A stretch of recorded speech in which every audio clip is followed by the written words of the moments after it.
Again, I want to thank Heartland, and I want to thank its supporters, and I also want to thank the people that paid to come here so the rest of us could have a nice meal. That's my information. At the bottom, I have my Twitter handle. How many of you do Twitter? It's the crack cocaine for people with ADHD, and it's a sign that I do about a third as much work as I used to. Ben doesn't have a Twitter handle. That's why he writes so much more, though. Actually, he did before anyway. Do we want a carbon tax? Well, let's be honest about what a carbon tax really is. It's an energy tax. Given the technology we have and that we're likely to have for decades to come, a carbon tax will be a significant tax on energy. This is from the EIA, the Department of Energy's research section. The pie chart there, you may not be able to read it, but it shows the percent of energy that we got in 2011 from the different sources. It hasn't changed a whole lot, though I think solar's gone from a fraction of a percent to maybe a whole percent. But the dark blue is coal, 20%. The lighter blue at the bottom is petroleum at 36%. Natural gas is brown on the left at 26%. They add up to over 80%. We get over 80% of our energy from hydrocarbon fuels, the ones that when you use them, they emit CO2. And to round out the pie, we have 8% is nuclear, and 9% is all renewables, which the Department of Energy, more rational than the EPA, includes big hydro. And big hydro is the bottom bar there. It's the biggest supplier of renewable, and then wood is the next. So, and we've run the numbers. You can put in the carbon tax, and it doesn't change things dramatically. What it changes is how much energy in total we consume. Now, energy is a good thing. If any of you have read Alex Epstein's book, The Moral Case for Fossil Fuels, it's a wonderful book. And it just highlights how absurd things have gotten. You keep hearing people say, well, we saved energy. We've done this and it saved energy. We don't want to waste energy. But using more energy, if you're not wasting, is good.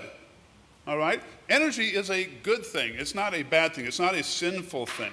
It is critical to supporting our modern standard of living. You simply can't have a modern standard of living with an old amount of energy consumption.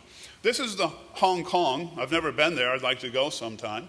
And some people may say, well, the energy that gives us longer lives, healthier lives, less drudge-filled lives, more interesting lives, really is not good for us. We should go back to the rural ways.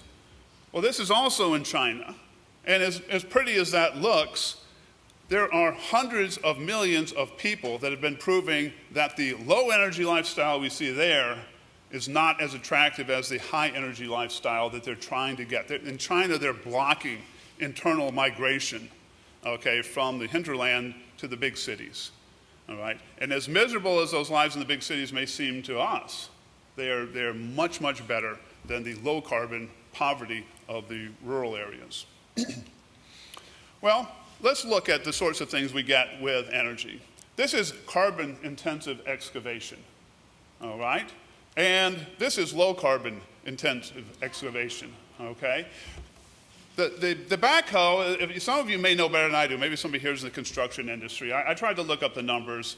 A medium-sized backhoe working full-time compared to a manual labor with a shovel, I think does something on the order of 40 or 50 times as much work in a day, okay?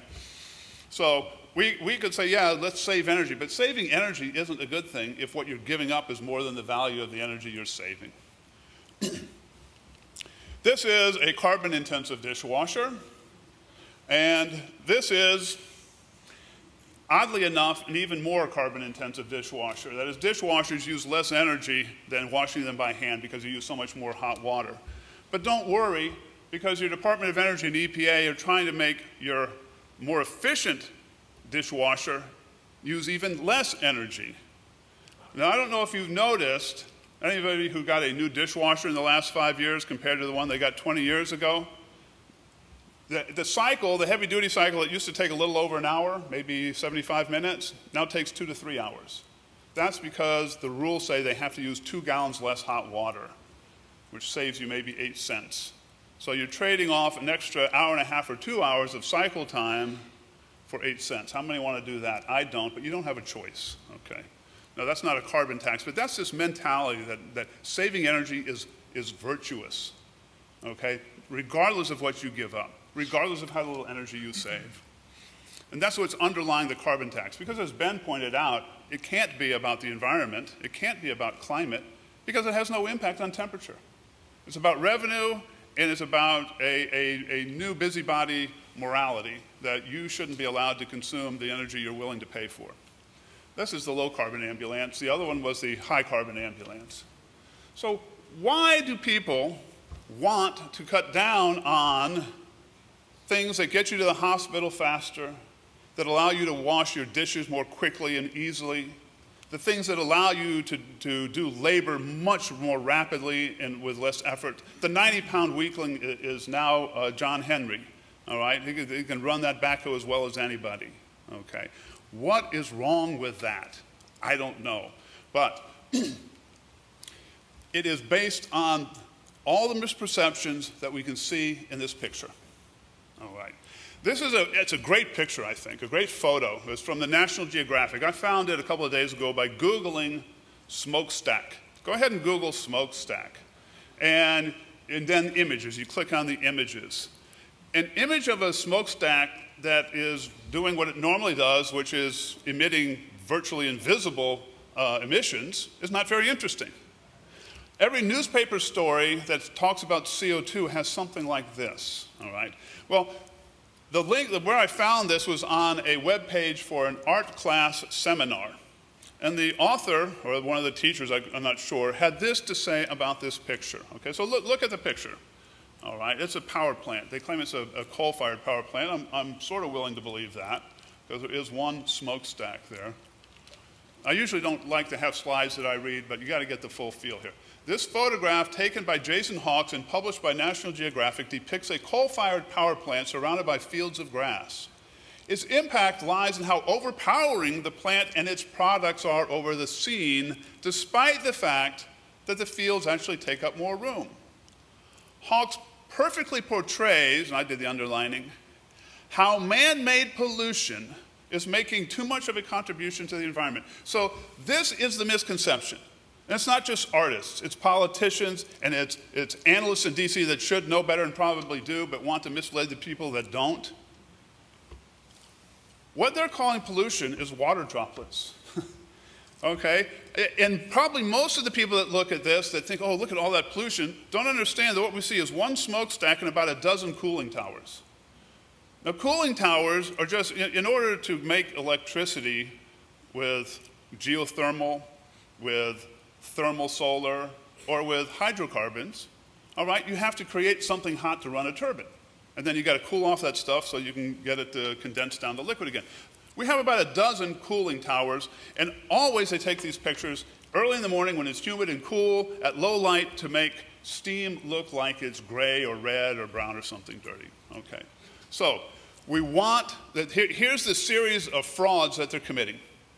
They're saying that steam is soot, soot is CO2, CO2 is bad for the environment, all right? Now, the modern coal plant, already with the technology that we're already using, reduces soot emissions by well over 99%, 99.8% according to the Energy Technology Laboratory, all right? Sulfur dioxide's cut by 98%. All right, we're already getting this very clean. So you're not going to see a power plant in the U.S. emitting smoke, all right, unless it's malfunctioning or something. What will a carbon tax do? It won't make an impact on global temperatures. You can go to Cato's handy-dandy climate tax calculator that Chip Knappenberger and Pat Michaels have put up. Google that handy-dandy climate tax calculator, it'll take you right there. And you can find out that if we come up with a carbon tax that eliminates CO2 emissions in the US entirely, that's where we're holding our breath for the entirety of our now much shortened lives. All right, no carbon coming out of the US. What happens? It makes a trivial impact on world temperatures by the end of this century, all right, on the order of 1/10 of a degree centigrade. You can do the same thing. You can bring in all the developed world, and you're still talking about 1/10 of a degree centigrade moderation in whatever imagined warming that they're talking about, okay? The carbon tax in the US is not a climate policy. It's a religion for some, it's a revenue grab for most of the people on the Beltway. So it will raise, and the one we modeled would be a carbon tax that matches the social cost of carbon, which has already been pointed out as garbage, but they're still using it, okay? It will make us poorer, raise revenues about $50 billion a year, but it'll make us poorer by about $150 billion per year. It's a horrible tax revenue raiser. It kills $3 of income for each dollar it raises. And it'll hurt some more than others. What we did is we have, thanks to Kevin Diaratna, my colleague down on the front row here, we've installed a clone of the Energy Department's National Energy Modeling System. We took the social cost of carbon, the bogus social cost of carbon that the EPA likes, and we said, what if they use that as a carbon tax? And we get numbers pretty close to what you would get with the Clean Power Plan. And we looked at the impact through 2030, even though some people may want to go to 2,300. What do we find? Here's what happens, the accumulated GDP losses over those 15 years. Aggregate to $2.6 trillion. Now, you can't kill that much GDP in that amount of time without throwing some people out of work, and what we've illustrated here is employment in manufacturing. Manufacturing is an energy-intensive part of the economy. It drops down very rapidly to about 500,000 below where it would have been without a carbon tax, and doesn't really recover in that 15-year period. Usually when you run these models long enough, the way they're designed, it's a tautology. They have to get back to the long-run equilibrium if you run them long enough. But not each sector has to, and manufacturing won't. Okay. And the impact isn't even. This is a heat map showing the impact on manufacturing by congressional district. And since each congressional district has roughly the same number of people, it's equivalent to a relative impact of a carbon tax on manufacturing. And we see where the manufacturing is more intensive, those parts of the country are going to be hurt harmed more. The standard industrial classification for mining does not put it in manufacturing. That's why it looks like West Virginia and Eastern Kentucky get off easy. They definitely do not. Mining employment drops by 45% with this carbon tax, which isn't as high as the one that Senator Whitehouse proposed. Okay. West Virginia, Eastern Kentucky, Wyoming, they're all going to be hit pretty hard. So what would a carbon tax do? It would raise nearly $50 billion a year if it's at this level, all right, for the next 15 years. Inflict damage to the economy of $155 billion per year.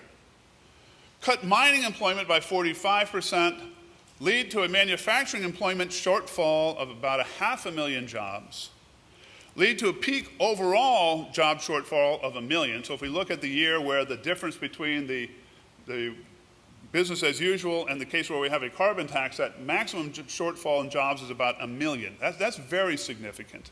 Okay. What will a carbon tax not do?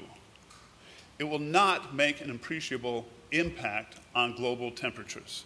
All right. There's very little to argue for a carbon tax in the US. So that answers my question. Thank you all very much.